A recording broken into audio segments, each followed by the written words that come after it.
안녕하세요. 오늘은 경기도 안산에 대해 한번 알아보겠습니다. 먼저 목차부터 보시면 지역 개요를 설명드릴 것이고요. 그 다음에 안산에 대한 입지 분석을 통해 각 동마다 어떤 곳인지 알아보겠습니다. 마지막으로는 안산에 있는 대형 호재를 알아보고 이번 시간 마치도록 하겠습니다. 첫 번째는 지역 개요입니다. 먼저 안산을 지적 편집도로 한번 보겠습니다. 중간에 보시면 중심 상업지구가 네모 반듯하고 주변의 녹지도 잘 어우러진 것으로 보아 안산은 미리 계획된 도시라는 걸 알 수 있습니다. 왼쪽으로는 수도권에서 가장 많은 제조업이 있는 반월국가산단, 시화국가산단이 있고요. 그래서 안산은 공업의 도시라는 말을 하며 경상남도 창원과 비슷한 컨셉의 도시입니다. 아무래도 제조업이 많다 보니 외국인 근로자 비율도 대한민국에서 가장 많은 곳이 안산입니다. 다음은 안산의 분위지도입니다.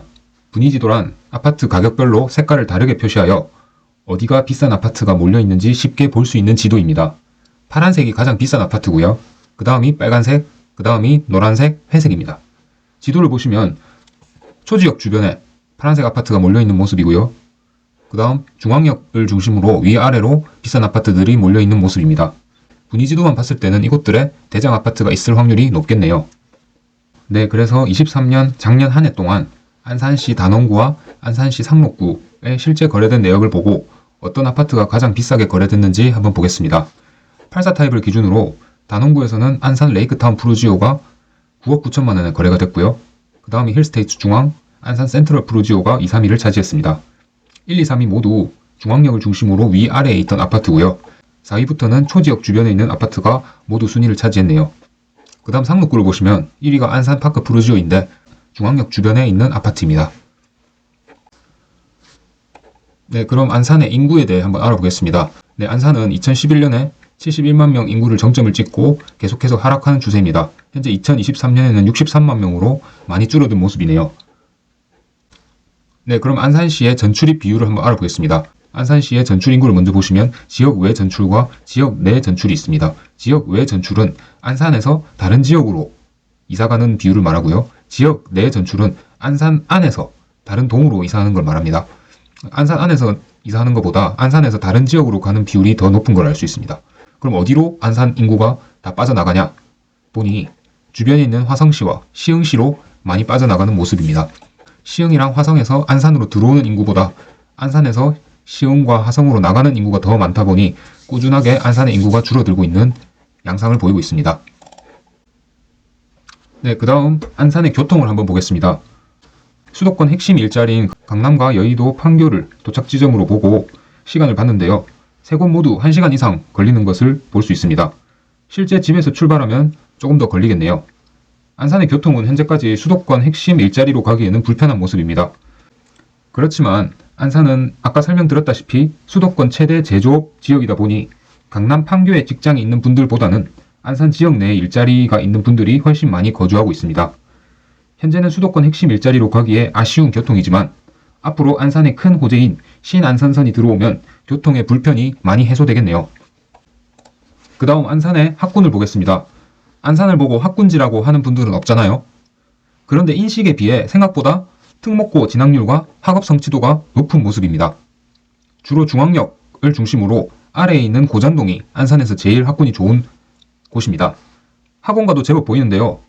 중앙광장을 기점으로 오른쪽에 학원이 제법 많습니다. 초지동에도 학원이 좀 있는데 많지는 않습니다. 다만 아쉬운 부분은 중앙역 밑으로 학원가가 제법 있지만 학원가와 같이 유흥상권이 혼재되어 있던 모습입니다. 전국의 학군지라고 불리는 곳을 가보면 학원도 많지만 모텔, 유흥상권이 전혀 없다는 것도 학군지의 특징입니다. 하지만 안산은 학원가와 유흥상권이 혼재되어 있는 모습이 아쉬웠습니다. 다음은 안산의 선호상권을 한번 보겠습니다. 안산은 계획된 공업도시답게 주거공간 주변에 녹지가 많이 형성되어 있는 모습입니다. 그리고 대학교도 서울예술대학교, 신안산대학교, 한양대 에리카 캠퍼스가 있습니다. 마트는 8개로 주거지역 곳곳에 위치하고 있어서 마트에 쇼핑하기에 좋습니다. 백화점은 2개 있습니다만 백화점 크기가 작아서 아쉬웠습니다. 다음은 안산의 비선호 상권을 보겠습니다.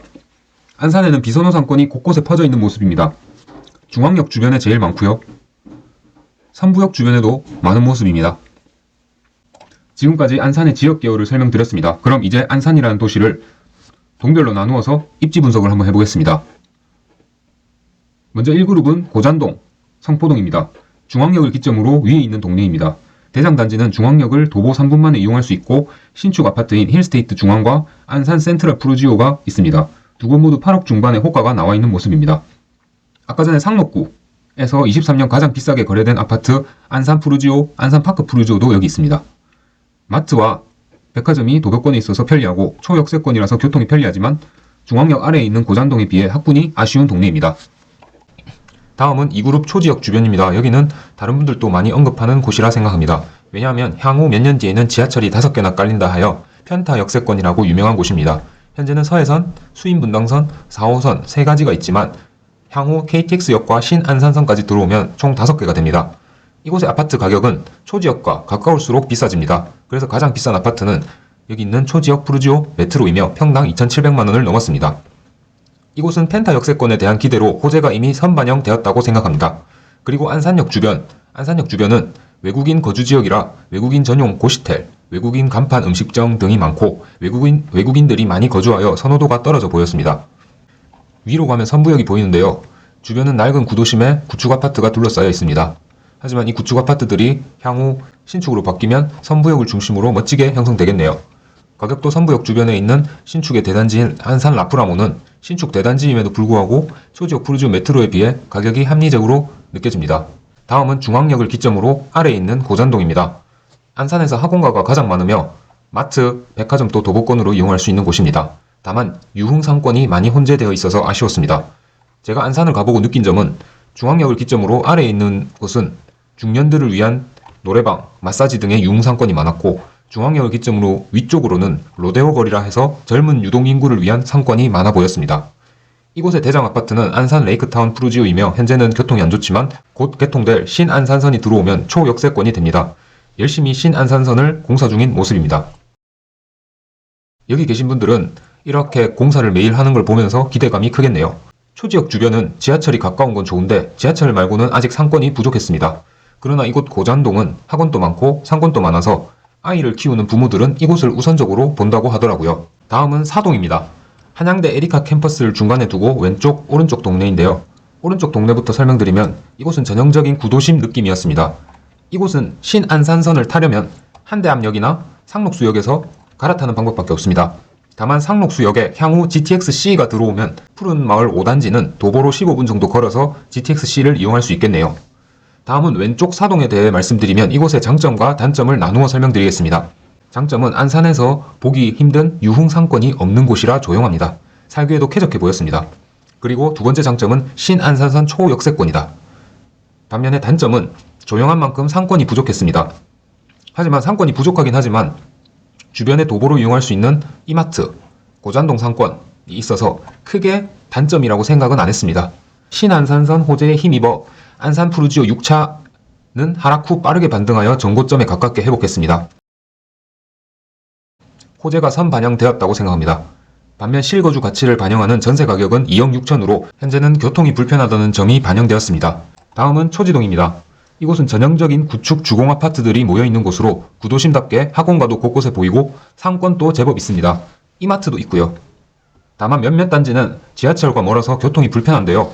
직장이 반월 국가산단, 시와 국가산단에 있는 분이 아니라면 초지동을 보실 때 그리고 조금이라도 투자의 관점을 보고 구매하신다면 지하철을 도보로 15분 안에 이용할 수 있는 곳을 우선적으로 검토하는 게 좋아 보입니다. 마지막은 본호동입니다. 여기는 신안산선 역세권은 아닌데요. 다만 향후 개통이 언제 될지는 모르지만 상록수역에 GTX-C가 들어온다는 소식이 있습니다. 본호동은 먹자 골목을 중심으로 양옆으로 구축 아파트들이 둘러싸여 있는 모습입니다. 먹자 골목에 맛있는 음식점, 술집 상권이 많았고요. 롯데마트도 하나 있었습니다. 마지막으로 안산의 호재를 설명드리고 마치겠습니다. 안산의 가장 큰 호재는 역시나 신안산선입니다. 개통이 10년 이상 남은 지하철이 아니라 당장 1년 뒤 2025년에 개통을 계획하고 있습니다. 기획재정부 차관도 2025년에 신안산선 개통을 적극적으로 지원하겠다고 한 만큼 2025년에는 개통이 완료될 거라 생각합니다. 신안산선은 본선과 지선으로 나뉘어지며 주요 일자리인 구로 디지털 단지와 여의도를 한 번에 주파할 수 있습니다. 본선은 한양대 에리카 캠퍼스역을 시작으로 올라가고요. 지선은 초지역과 선부역을 통과해서 올라갑니다. 그리고 당장 개통을 예정하고 있는 곳은 아니지만 상록수역도 GTX-C가 들어올 것으로 확정되었습니다. 상록수역에 GTX-C가 들어온다고 이런저런 말들이 많았는데요. 안산시가 예산을 2,600억 수준으로 투입하여 결국 확정지었습니다. 상록수 주변 본호동을 주변으로 구축단지가 많은데 이곳이 재건축만 되어 신축 아파트가 들어선다면 선호도가 많이 좋아질 거라고 생각합니다. 오늘 소개한 안산 지역 분석 영상은 지금 당장 안산 부동산을 사라는 영상이 아니라 혹시나 안산에 관심 있는 분들에게 도움이 되었으면 해서 영상을 제작하였습니다. 도움이 되셨다면 구독과 좋아요 부탁드립니다.